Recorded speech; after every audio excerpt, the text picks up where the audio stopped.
Comment optimiser sa présence sur les réseaux sociaux? On va apprendre assez de choses ici, mais d'abord, je nous propose de suivre ce reportage réalisé par Hermione Ligan sur la manière dont ou l'utilisation que les Béninois font des smartphones. On suit, on revient pour débattre du sujet.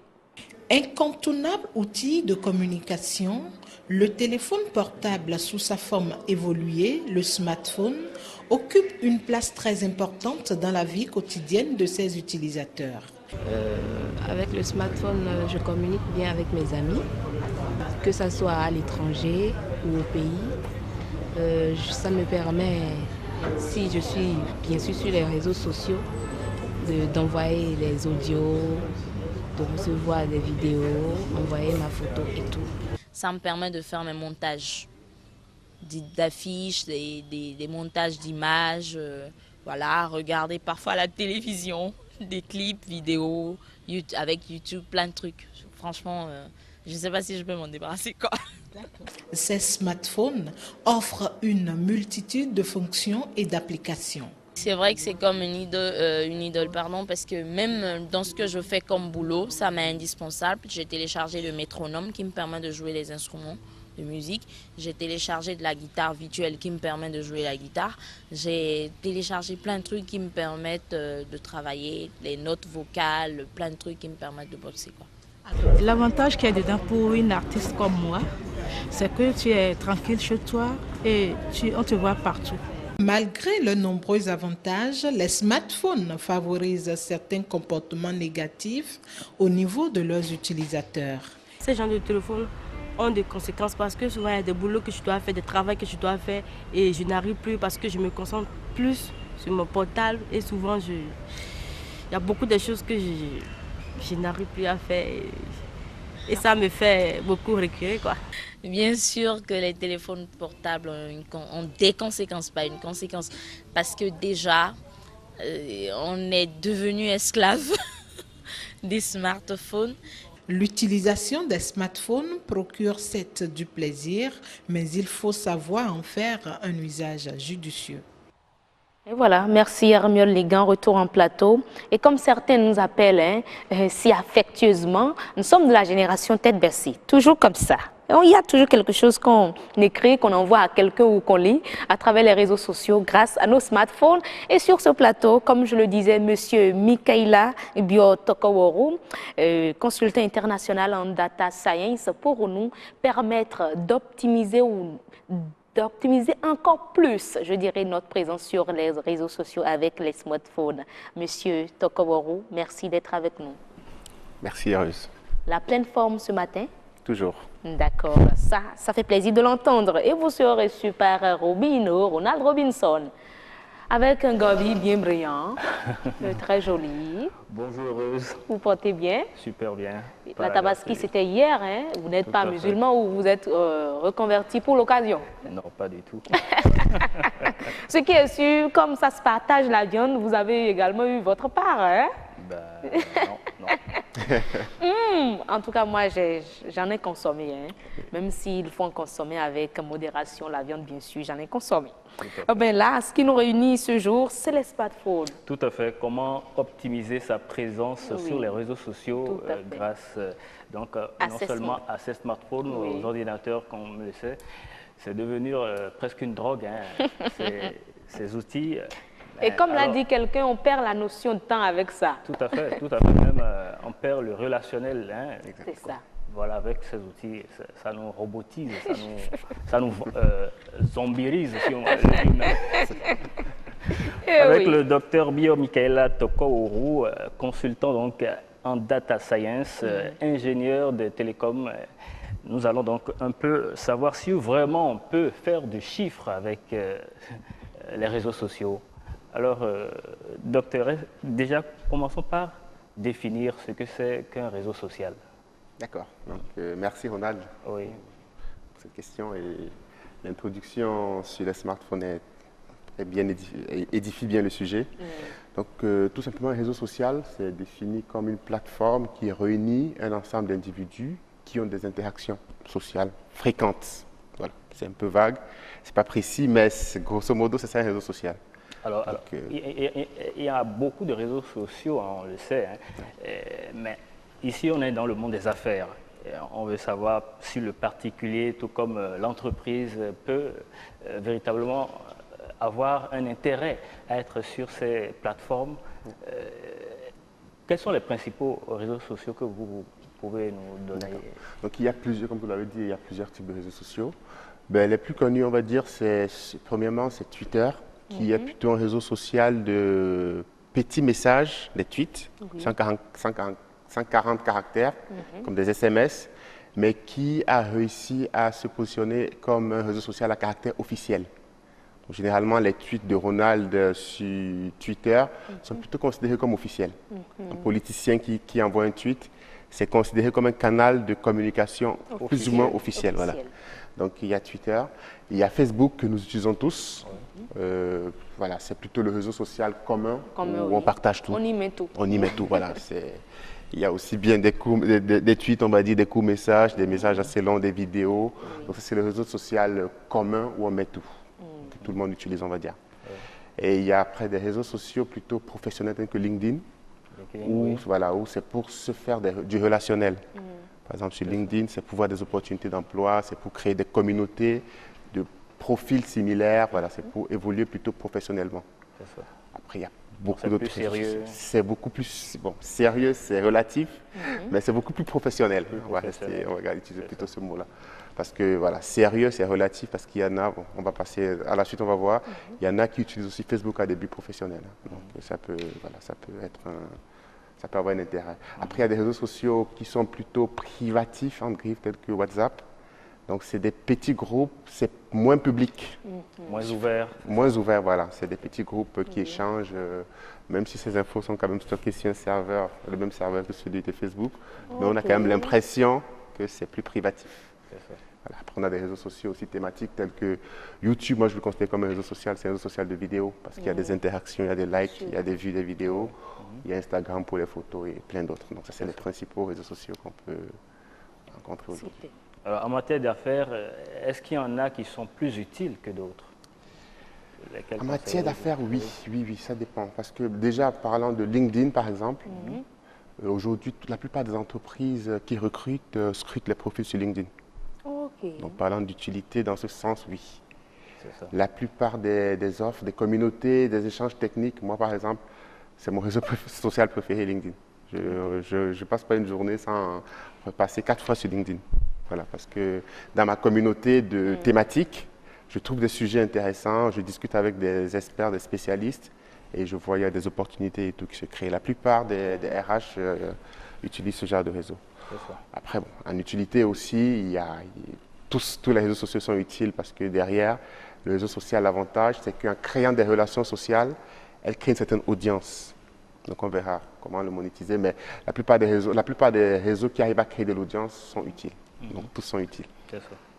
Alors la dernière fois, vous nous avez conseillé qu'il faut viser d'abord pas forcément l'argent tout au départ, multiplier, disons, sa présence, son audimat en quelque sorte, ou bien sa visibilité, de se donner une certaine visibilité sur ces réseaux sociaux avant de chercher à les monétiser. Tout à fait. Mais dans le même temps, comment donc, disons, accroître, comment développer cette visibilité sur les réseaux sociaux? Est-ce qu'il y a des techniques et des conseils que vous pouvez donner? Oui, il y a des techniques pour cela. Je vais parler de 2 points. En tant que professionnel, je suppose que vous êtes une marque.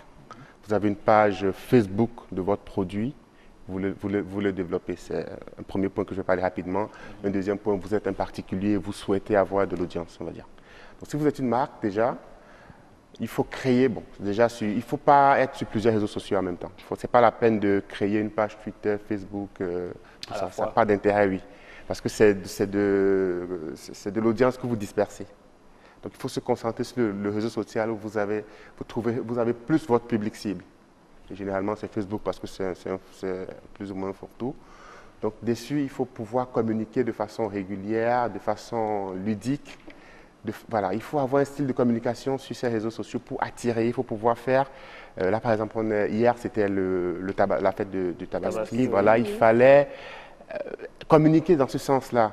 avec des petits gadgets, avec des images qui sont plutôt, voilà, qui mettent en valeur votre marque par rapport à l'événement. Et c'est comme ça que vous pouvez attirer de la sympathie en tant que marque. Ça, c'est le moyen institutionnel le meilleur. Après, il y a des solutions pour acheter de l'audience et tout, mais ça n'a pas vraiment d'intérêt pour une marque parce que l'audience achetée, il vaut mieux gagner de l'audience parce que il vaut mieux avoir 100 personnes qui sont venues vers vous parce qu'ils apprécient ce que vous faites que d'avoir 1000 personnes que vous avez, voilà, eues via d'autres. Par contre, pour un particulier, il faut surtout créer un contenu, il faut créer un contenu thématique. C'est-à-dire, il faut trouver, par exemple, généralement, je prends des groupes de filles qui parlent peut-être de beauté. Oui. Donc, ça peut avoir un intérêt. Donc, il faut penser plutôt comme ça. Ce n'est pas être sur un réseau social et parler de tout et être un peu, voilà, un peu large. Il faut être précis. Il y a des groupes béninois qui parlent de politique. Parce que voilà, au Bénin, quand même, la politique occupe un grand rôle. Donc, il y a des groupes qui parlent de politique qui ont plus de 70 000 adhérents. Voilà, donc il faut être thématique. Ça, c'est un conseil. Il faut être thématique et après, tout faire pour agrandir cette communauté autour de ce thème. Impliquer tous les membres de la communauté parce qu'il ne faut pas que ce soit une seule personne qui guide la communauté. Il faut que ce soit une communauté sociale, donc participative. Donc que chacun de la communauté, chaque membre de la communauté puisse proposer des sujets dans le thème tout en les encadrant et ainsi la communauté pourra grossir. C'est après cela, après une certaine taille, qu'on peut penser la monétiser. Voilà. Alors justement, la monétisation, comment ça se fait sur le plan individuel, sur le plan des particuliers? D'accord. Sur le plan des particuliers, c'est la monétisation sur les réseaux sociaux, contrairement à d'autres plateformes digitales telles que les blogs, les sites web, c'est un peu différent. Parce qu'un blog, par exemple, un site web, lorsque vous le créez, il vous appartient à 100%. Si vous avez de l'audience sur votre blog, vous pouvez vous-même servir de la pub à ces personnes-là.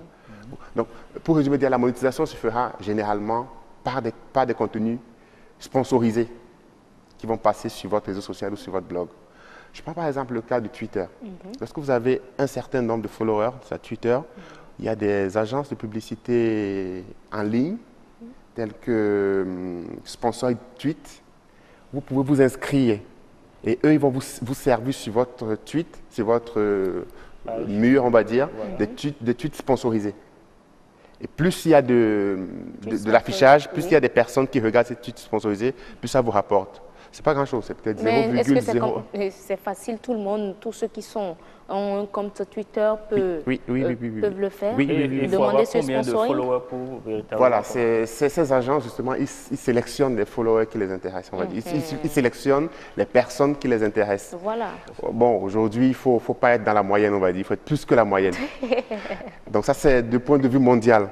Et c'est un peu difficile pour le Bénin, pour un Béninois. Estimation, la moyenne, oui. Ah, mais pourquoi c'est difficile pour un Béninois, par exemple? Parce que par exemple, déjà la population, on est réduite. Donc, même si je crée un contenu, je suis plus ou moins un leader béninois qui se fait suivre par des Béninois, le nombre de followers que j'ai est peut-être élevé pour le Bénin, mais pas suffisamment élevé si on le compare à une thématique similaire pour quelqu'un qui est en Russie, par exemple.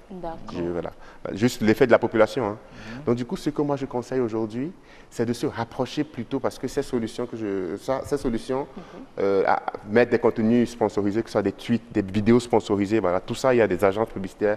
Vous tapez sur Google, agence publicitaire de contenu sponsorisé sur Twitter, sur Facebook, vous en trouvez. Vous vous inscrivez. Vous pensez que vous pouvez vous inscrire et finalement vous voyez que c'est 0,0001 centime de dollar que vous gagnez par jour parce que du point de vue de leur volume. Tu les gagnes comment tous ces sous? Pardon? C'est juste que ça soit posté. Au fait, c'est ça. Au fait, oui, eux ils envoient, vous aurez un compte sur l'espace et eux ils vous envoient des vidéos. Donc vous leur donnez, vous ouvrez en fait des droits, l'API sur votre page. Donc eux peuvent poster des contenus sponsorisés sur votre timeline et en fonction du nombre d'affichages, vous allez voir qu'il y a X personnes qui, une fois que ça a été affiché, il y a 100 personnes qui l'ont liké. Donc, eux, ils vont le compter automatiquement. C'est des systèmes automatiques qui comptent. Et sur votre page, on vous dit combien ça vous rapporte. Là, et vous pouvez le récupérer par compte bancaire. C'est ça, il faut avoir un grand nombre de followers et avoir une grande communauté pour liker vos contenus. Et parfois, je ne sais pas si vous voyez sur vos murs, vous voyez certaines vidéos ou photos qui passent avec beaucoup de likes. Et on vous demande de liker aussi. Donc voilà, c'est ce genre de sociétés qui servent ces contenus. Et le but pour eux, c'est d'avoir le maximum de likes. Parce qu'eux, ils ont un message derrière. Plus il y a des likes, plus il y a des followers, plus derrière. Et il y a une stratégie maintenant, on ne vous permet pas de lire la vidéo automatiquement, mais on vous demande d'aimer d'abord. Voilà, c'est ça. Donc c'est ça. Parce que, et après, vous avez assez. Parfois, même on n'a même plus assez. Bon, ça, c'est voilà, des agences pas sérieuses. Normalement, on vous incite à le liker et après, vous avez accès. Lorsque c'est bien fait. Parce on vous force à le partager d'abord. On vous force à le partager. Tout ça, c'est pour créer cet effet viral, pour que le message puisse évoluer un peu partout. Et voilà. Donc, par contre, pour les Béninois, comme je disais, moi, je sais que parce que l'espace, les agences médias aujourd'hui sont en train d'évoluer. Ils s'intéressent aux réseaux sociaux. Donc, je pense qu'un Béninois qui a un groupe Facebook ou un groupe Twitter ou bien voilà, qui a beaucoup de followers, moi je conseille de se rapprocher directement des agences médias nationales. Ok, d'accord. Parce que là, vous êtes dans un public ciblé. Parce que l'agence média nationale, elle a des campagnes nationales et elle veut diffuser. Aujourd'hui, elle passe par la télé un peu partout. Donc, il faut revenir vers eux, leur dire voilà, moi je suis une page Facebook, on parle de mode et puis on a 550 000 followers. Donc, pour les publicités de mode, autant servir directement. Donc, ça sera plus rentable de faire ça que de passer par les agences plutôt internationales, être noyé dans la masse, en fait.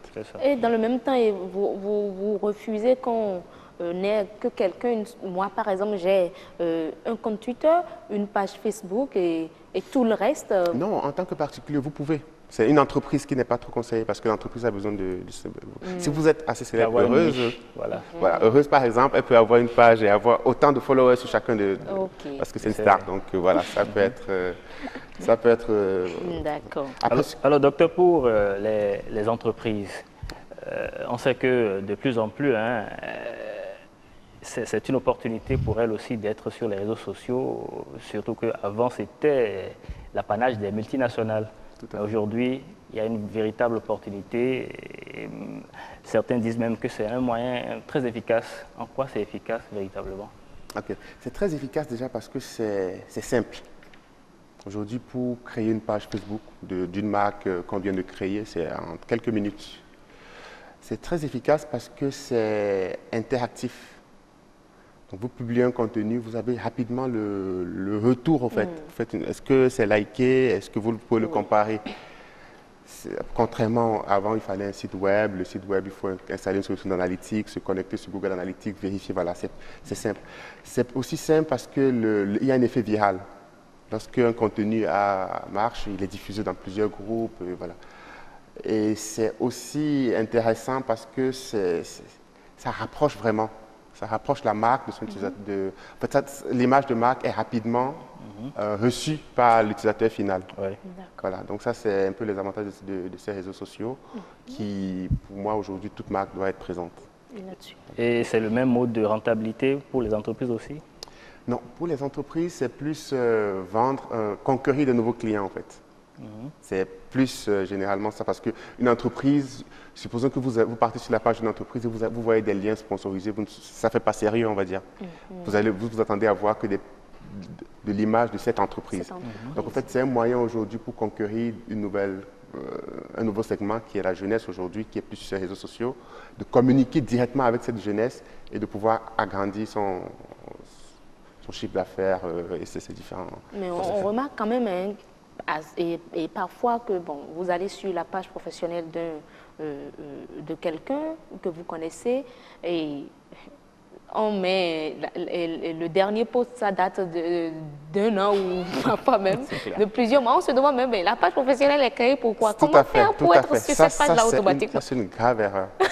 Parce que justement, c'est un très bon exemple. Parce que quand vous venez, vous voyez que le dernier post est 2014, ça casse l'image, ça ne fait pas sérieux et vous n'avez même plus envie d'aller plus loin. C'est pour ça, au début, je disais, une entreprise, elle doit publier régulièrement. Elle doit publier régulièrement, sinon ça ne sert à rien du tout. Au contraire, ça va à l'effet inverse. Donc, si elle a décidé d'être présente, il faut un community manager, c'est des nouveaux métiers qui se créent, qui s'en occupe au fait, qui publie régulièrement, au moins une fois par semaine, pour dire, voilà, je suis toujours là, on a fait ci, on a fait ça, l'entreprise a créé cette marque. Voilà, même s'il n'y a pas une actualité, susciter, communiquer de façon ludique aussi. Des petits trucs interactifs, des petits jeux, des petits, voilà, tout ce qui accroche. Tout ce qui accroche. Voilà. Et puis, mais par contre, pour finir, faut pas oublier, en fait, ces marques, elles doivent aussi avoir un site web pour qu'il y ait en fait un va-et-vient entre l'audience du réseau social et l'audience du site web. Parce que généralement, c'est sur le site web qu'on concrétise, en fait, tout ça. L'audience du réseau social est encore virtuelle et encore pas acquise parce que du jour au lendemain, elle peut s'effondrer. Merci beaucoup, Ronald Robinson. Je crois que ce sera tout pour aujourd'hui. Oui, tout à fait. C'est intéressant, mais... Vraiment intéressant. Il faut aussi noter que par rapport à la visibilité qu'on se donne... On a quand même à ajouter quelque chose. La visibilité qu'on se donne, il a parlé de ces humours qu'il faut créer, qu'il faut... pour alimenter d'abord le compte et attirer l'attention.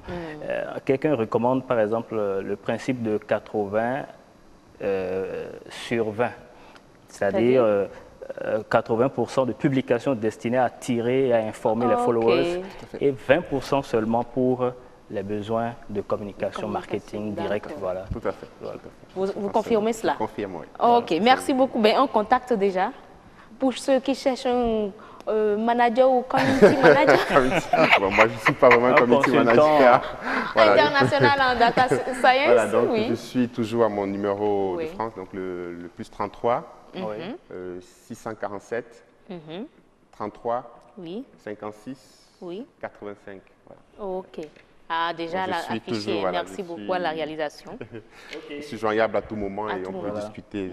Tout Merci encore, monsieur Bio Michaela Tokouru. C'est pas Tokouru, c'est Tokouru. Il ne faut pas contracter les choses. Voilà, merci. Merci. Merci. Alors, Robino, se dire à jeudi. Eh oui, tout à fait, à jeudi. Merci beaucoup et chers téléspectateurs, Bénin Business Matin, ce n'est pas terminé. Nous allons poursuivre tout de suite Sécurité, la dernière étape d'ailleurs.